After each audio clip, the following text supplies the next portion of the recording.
Bismillahirrahmanirrahim. Assalamualaikum warahmatullahi wabarakatuh. Alhamdulillahirabbil alamin. Wa bihi nasta'inu ala umuri dunya waddin. Wassalatu wassalamu ala asrofil anbiya'i wal mursalin Sayyidina Muhammadin wa ala alihi washabihi ajmain, amma ba'd. Kepada yang terhormat Bapak Asep Amaluddin SPD MSI serta teman-teman yang saya banggakan, segala puji Robi, segala zat yang maha ghafur, zat yang maha syukur, yang telah memberi beribu-ribu nikmat yang tidak terukur. Di antaranya nikmat iman, nikmat Islam, sampai nikmat sehat walafiat, sehingga kita berkumpul di tempat yang insya Allah diberkahi Allah. Seandainya lautan yang ada di muka bumi ini Allah jadikan sebagai tinta, lalu pepohonan Allah jadikan pena, dan dedaunan Allah jadikan kertas, niscaya ia tidak akan cukup untuk menuliskan nikmat-nikmat yang Allah berikan kepada kita. Sholawat serta salam semoga tercurah limpahkan kepada Nabi akhirul zaman, seorang Nabi yang lahirnya saja membuat goncang alam semesta, membuat heboh para malaikat Allah, yang kalau bukan karenanya tidak akan Allah ciptakan alam semesta ini. Siapakah dia? Tidak lain dan tidak bukan, yaitu baginda Nabi Muhammad SAW, yang kita nantikan syafaatnya di yaumil akhir nanti. Amin ya rabbal alamin.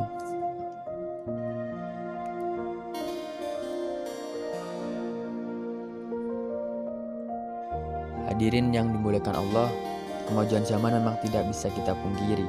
Semakin kesini, zaman semakin canggih.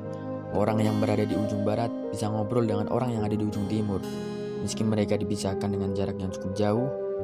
Bahkan tak hanya suaranya saja yang bisa diterima, rupa fisiknya pun bisa dilihatnya. Itulah kecanggihan teknologi pada masa kini.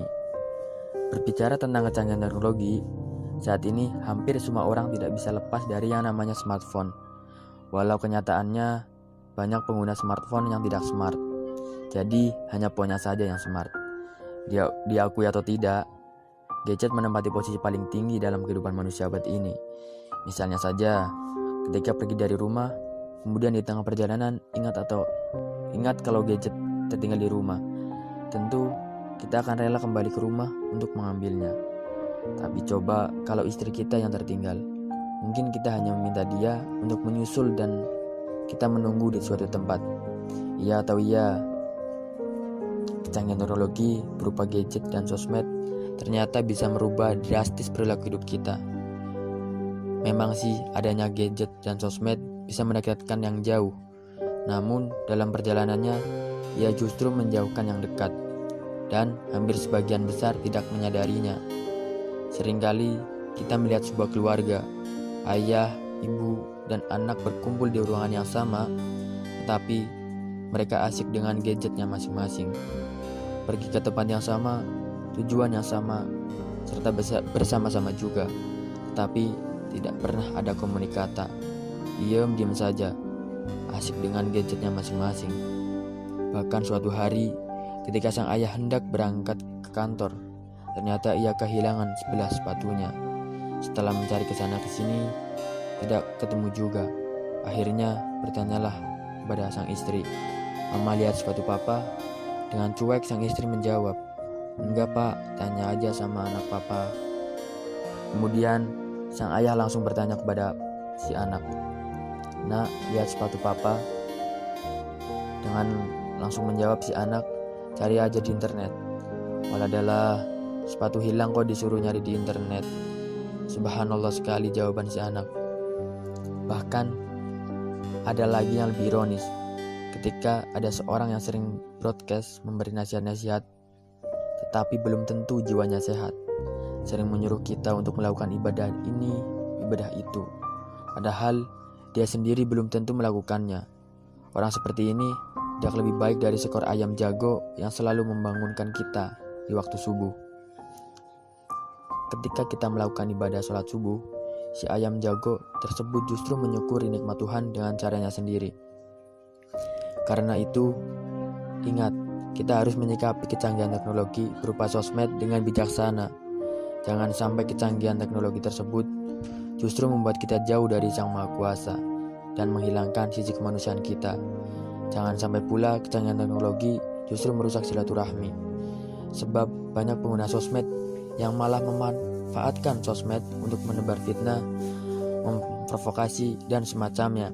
Bahkan ada juga yang memanfaatkan untuk kejahatan dan penipuan, sehingga secara tidak langsung mereka telah merusak jalinnya silaturahmi di antara pengguna medsos. Ingat pesan Rasulullah, orang yang memutus tali silaturahmi tidak akan mendapatkan hak surga.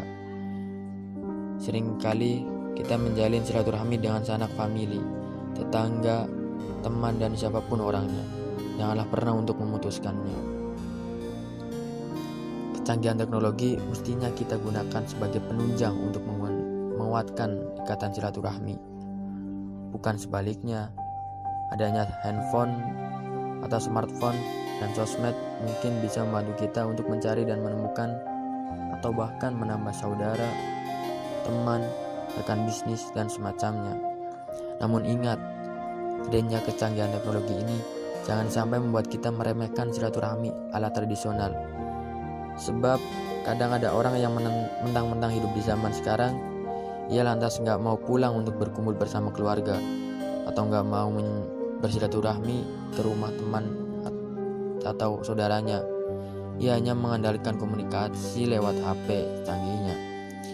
Sebagai penutup, saya hanya ingin mengingatkan kita semua bahwa hidup di dunia nyata tergantung pada Sang Pencipta. Ketika Tuhan masih memberi kesehatan, kecukupan, dan kesempatan, itu adalah modal kita untuk tetap menjaga dan melestarikan jalinnya silaturahmi kita. Sedangkan hidup di dunia maya tergantung pulsa dan paket data. Kalau pulsa dan paket data kita habis, bagaimana? Kita nggak punya uang untuk membeli pulsa dan paket data. Mau bagaimana? Jadi jangan sampai teknologi justru merusak silaturahmi. Mungkin hanya itu yang bisa saya sampaikan. Apabila banyak tutur kata yang tidak pas, saya mohon maaf. Wabillahi taufiq wal hidayah. Wassalamualaikum warahmatullahi wabarakatuh.